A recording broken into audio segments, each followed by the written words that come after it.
करने, मगर शमए नबूवत के परवान, मैं आपकी बात, स्टेज पब्लिक नीचे ऊपर सब चच्चा बच्चा सबकी बात कर, ऐ मुस्तफा जाने रहमत के जानी साज, ऐ नबी के नाम पे अपना तन मन धन सब कुर्बान करने वाले, ऐ बदरो उहुद खैबर खंदक में परचम इस्लाम को लहराने वाले। बहुत धीरे बोलने लगता है, बिल्कुल आसान कहना पड़ेगा। चल नहीं करता हूं ए मुस्तफा की उम्मत इजाबत, और आसान कर दूं, चलिए वो भी कर देता हूं, अहले सुन्नत वल जमात। आप कहें तो मैं इससे भी ज्यादा आसान कर सकता हूं, ऐ सुन्नियों। अब इससे ज्यादा नहीं कर पाऊंगा, चाहे समझो या नहीं समझो। ऐ सुन्नियों, ऐ खुशबख्त, तवज्जो चाहूंगा जुमला जाया ना हो, ऐ अच्छी अच्छी किस्मत वालों, ऐ अच्छे भाग्य वालों, ऐ अच्छी तकदीर वालों, तुम सब अपने ऊपर जितना फख्र करो कम, जितना प्राउड करो कम, जितना गर्व करो कम है। क्यों? क्योंकि तुम्हारी तारीफ सिर्फ बंदों ने नहीं बल्कि बंदों के खुदा ने की है। क्या बात है। नारे तकबीर, नारे तकबीर, नारे तकबीर, नारे रिसालत, नारे रिसालत, नारे गौसियत, फैजाने सुल्तानुल हिंद ख्वाजा गरीब नवाज, फैजाने मखदूमे अशरफ। बंदों ही ने नहीं, मौला ने की, यानी मुल्ला की तारीफ और मौला की तारीफ। और क्या कह के तारीफ की है? कुंतुम खैरा उखरिजत लिन्नास, तुम बेहतरीन उम्मत जो जाहिर की गई लोगों के लिए। अपने गिरेफन में झांको मुसलसल, just try to find out yourself, पहचानो।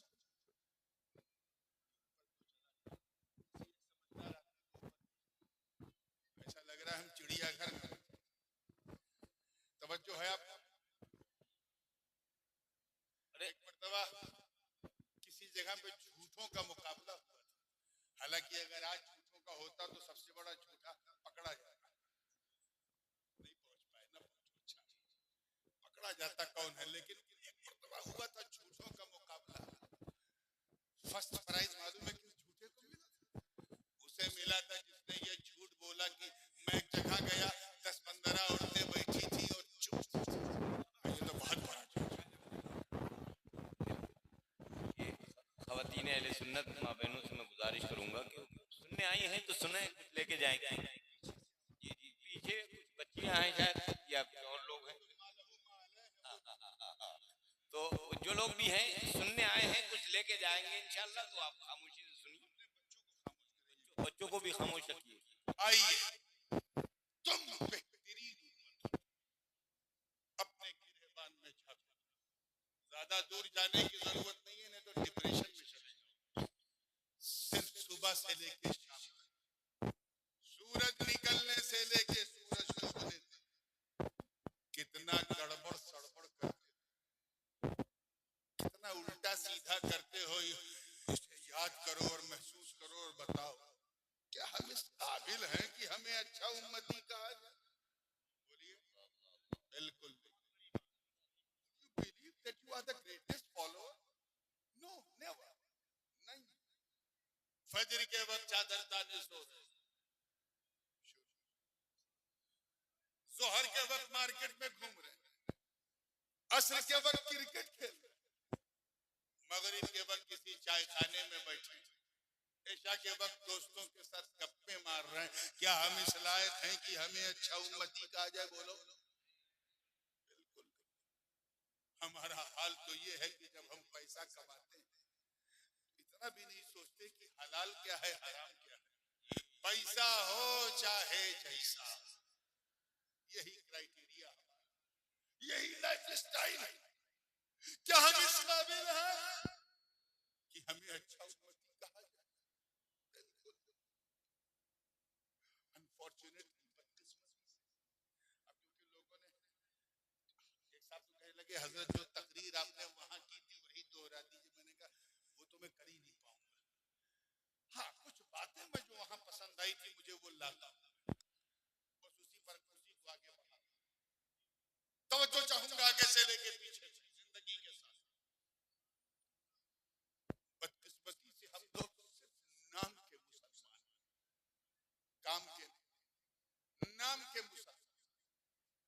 हम में से अक्सर मुसलमानों का आलम यह है कि हम इसलिए मुसलमान हैं क्योंकि हमारे अब्बा मुसलमान।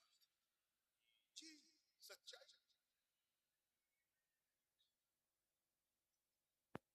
अरे बड़े अफसोस की बात है यार, ये क्या है? ऊपर कॉफी जा रही है, क्या जा रही है? बंद कर दो ये। अरे कॉफी बहुत काफी हो चुकी है, अब माफी काफी के लिए है ना, थोड़ी सी तलाफी कर लो तो अच्छा है। आइए मोहब्बत के साथ, असल में जो हॉल में जलसा होता है हॉल का हाल अच्छा नहीं है, तो पूरी तवज्जो से इंशाल्लाह अगली बार खुले मैदान में ये चू चू चू चू चू चू चू चू नहीं होगा इंशाल्लाह। तवज्जो है ना आप लोगों की? हम इसलिए मुसलमान हैं क्योंकि हमारे अब्बा मुसलमान, दादा मुसलमान, हम मुसलमान के घर में पैदा हुए इसलिए मुसलमान, और कोई खास बात हमारे अंदर। हम में से अक्सर सिर्फ इसलिए मुसलमान हैं क्योंकि उनका नाम उनके माँ बाप ने उर्दू में रखा, फारसी में रखा, अरबी में रखा, हिंदी में नहीं रखा, हालांकि हिंदी में भी रख सकते। हम इसलिए मुसलमान हैं क्योंकि हम ईद की समय खाना नहीं छोड़ते, मुहर्रम का खिचड़ा खाना नहीं छोड़ते, रबीउल अव्वल की सबील पीना नहीं छोड़ते, और शबे बारात में कब्रिस्तान बाद में पहले हलवा खाना नहीं छोड़ते। अक्सर मुसलमानों का हमारे ये हाल है कि हम इसलिए मुसलमान हैं। ये भूल नहीं, बहुत बड़ी भूल है।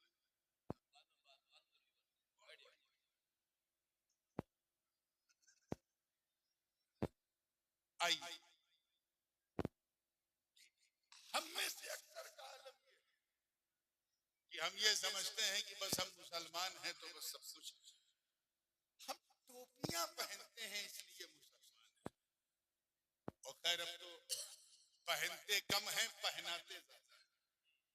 वो बंबई की जबान में जब कोई किसी को उल्लू बना दे, आज मैंने इतनों को टोपी पहना दी, इतनों को पहना दी, ये हमारी लाइफ स्टाइल है। बुरा मत मानिएगा, लेकिन अगर कोई एक पहचान अगर पूछी जाए जो सारे मुसलमानों में कॉमन हो, जाहिरी तौर पे तो वो सिर्फ ये है कि हम इसलिए मुसलमान हैं क्योंकि हमारी मुसलमानी है। इसके अलावा कोई जाहिरी पहचान आज हमारे पास आई नहीं। सोचो, इन्हीं चीजों को देखकर और ऐसे मुसलमानों को देखकर मेरे बड़े अब्बू, मेरे ताया हुजूर क़िबले आलम इमाम शेखुल इस्लाम अल्लामा मदनी मियां फरमाते हैं कि जिसमें पासे शरीयत न खौफे खुदा, वो रहा क्या रहा, वो गया क्या गया। एक तस्वीर थी जो मिटा दी गई, ये गलत है मुसलमान हमारा। जिसमें ना अल्लाह का डर है, न शरीयत का पासो लिहाज है, उसका मरना क्या मरना, उसका जीना क्या जीना। अगर मर जाए तो समझ जाओ एक तस्वीर थी जो मिटा दी गई, ये गलत है मुसलमान हमारा। ये जो हम सुनते हैं कि आज फिलिस्तीन में इतने मारे गए, इराक में इतने मारे गए, ये मुसलमान नहीं है। अक्सर उनमें से मुसलमानों की फोटो कॉपी मिटाई जाती है। We look like a Muslim, हम मुसलमान की तरह दिखते हैं। अगर हम मुसलमान होते तो नबी के जलसे में चूचू चूचू ना करते, एक दूसरे से बात ना करते, क्योंकि यहाँ हम सभी के लिए नहीं, सिर्फ नबी के लिए आए। लेकिन हम ऐसे ही मुसलमान हैं तो क्या करें? हम जानते हैं जिन चेहरों को देखकर हमें खैर उम्मत का ताज पहनाया, अब सहाबा की वो मुकद्दस जमात हमारे दरमियान नहीं। तो बड़े गए गुजरे लोग, गुनहगारी के दलदल में धंसे हुए, रात दिन शराब कबाब और शबाब में गुजारने वाले हम लोग, सुबह शाम नमाज रोजा छोड़कर मोबाइल पर चैटिंग करना, सर्फिंग करना, मक्खी मारने वाली कौम, चंद पैसे पाकर अय्याशियों में गवाने वाली नौजवान नस्ल, दिल्ली बंबई क्या चले गए, चंद पैसे क्या आ गए, अपने माँ बाप की तौहीन करने वाली ये नस्ल। तेरी शादी हुई और तेरी जिंदगी में एक नई नवेली दुल्हन क्या आई, तेरा मिजाज बदल गया।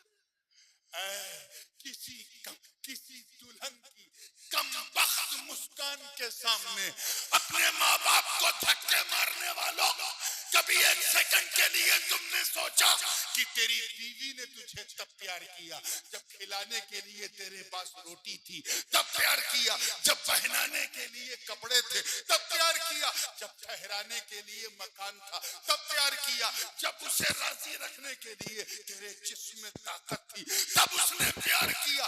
लेकिन तेरी माँ, अरे माँ ने तो उस वक्त भी तुझे नहीं छोड़ा जब तू इतना कमजोर था कि दूध का फीडर भी अपने हाथ से नहीं उठा पाता। क्या बात। हो गया तुमको यार?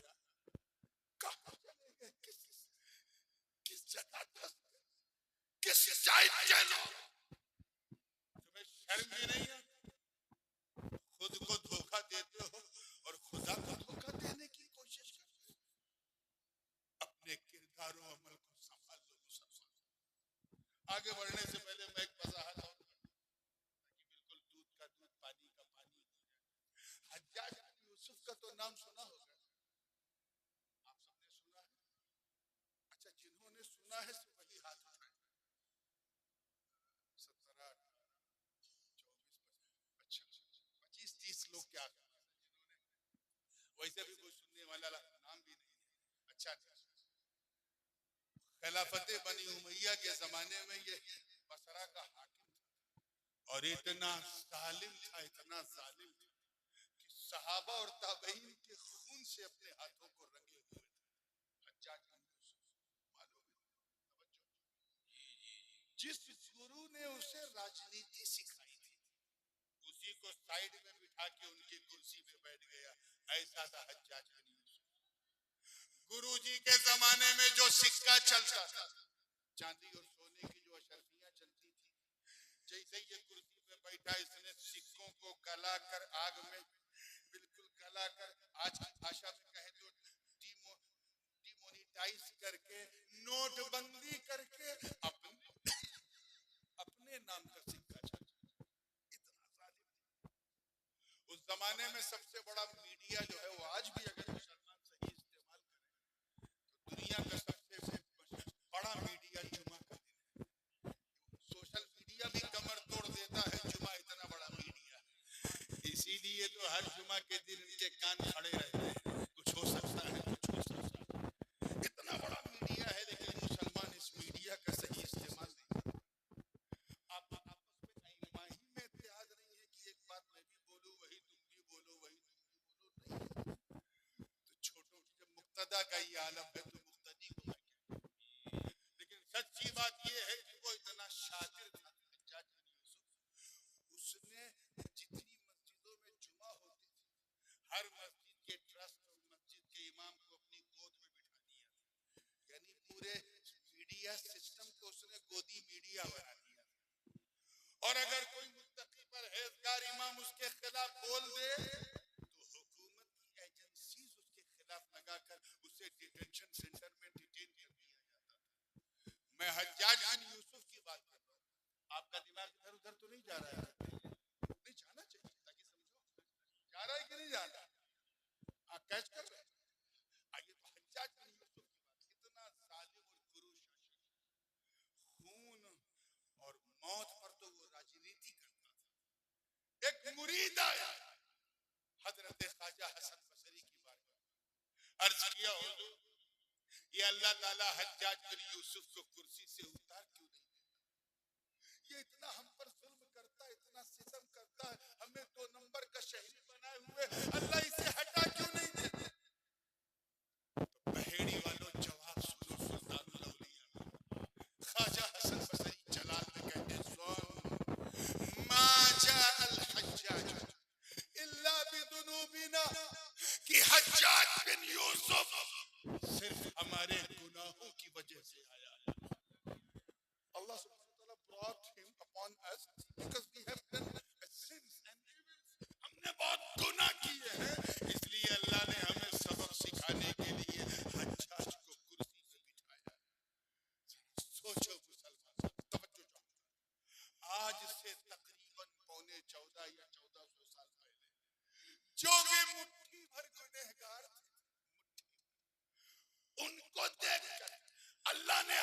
हज्जाज को कुर्सी पे बिठाया।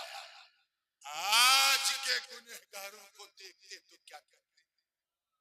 ये हलाल और हराम का फर्क भूलने वाली इस नस्ल को देखते तो क्या कहते? सुबह शाम झूठ, धोखा और फराड करने वाले लोगों को देखते तो क्या करते? अब अगर तुम ये महसूस करते हो कि तुम्हारे मूल अधिकारों का हनन हो रहा है, उन्हें छीना जा रहा है, अगर तुम ये समझ रहे हो कि तुम्हारे साथ गलत रवैया है, so you don't have a right to ask, तुम्हें पूछने का कोई हक नहीं है। अगर पूरे सिनेरियो को बदलना है तो बस रब की बारगाह में रुजू करो, तौबा करो, इस्तिग़फ़ार करो, आंसुओं का ज़मज़म बहा दो। मैं रब की इज्जत की कसम उठा के कहता हूँ कि अगर दो बूंद नदामत के आंसू बहा दिए तो कयामत के दिन रहमतों का दरिया बन जाए। बेशक बेशक, जिंदाबाद। वाह वाह वाह। हमारा हाथ तो यही तो ऐसे ही बस इस कान से सुनते हैं, इस कान से निकाल देते हैं। इसीलिए मैं कहता हूँ जिन चेहरों को देख के हमें खैर उम्मत का, ऐसा चेहरा हमारे बीच में नहीं है।